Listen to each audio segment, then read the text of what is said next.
10 неща, които непременно биха ми оправили настроението през деня, ако нямам такова, и Get Ready With Me.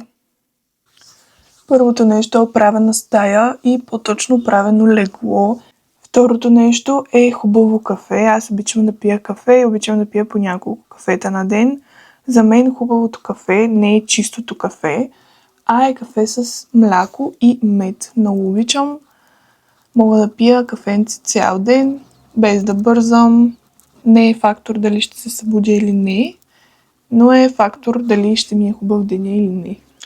Хубавият парфюм. Като цяло, мисля, че всяка жена трябва да ухае прекрасно. Не само от парфюма, който използва, но и от нещата, които ползва под душ.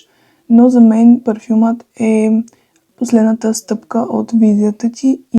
Това да слушам музика, докато пътувам, това е най-готиното нещо. Аз не мога да тръгна с колата никъде, без да съм си пуснала музика.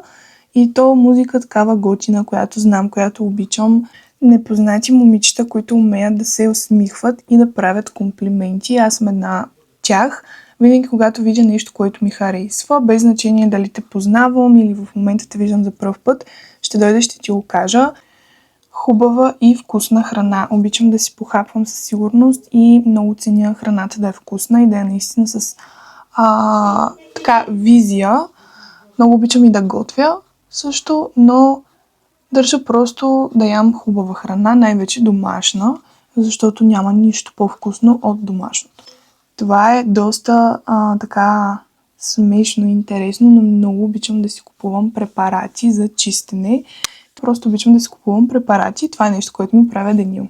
Хубавият аутфит. Мисля, че е от огромно значение как ще се чувстваш като цяло през деня и как ще се харесваш. Книги за личностно развитие много обичам, винаги съм обичала и смятам, че много помагат като цяло и са от важно значение. Удобни обувки. Значи, може някой от вас да ми се засмее сега, но ако не съм с удобни обувки, разбирате ли, че откачам, аз просто не мога да мисля, не мога да правя нищо друго, освен да мисля за това как обувките са ми неудобни. Цветя. Много обичам цветя, занимавам се с изработката на цветя от изкуствени материали.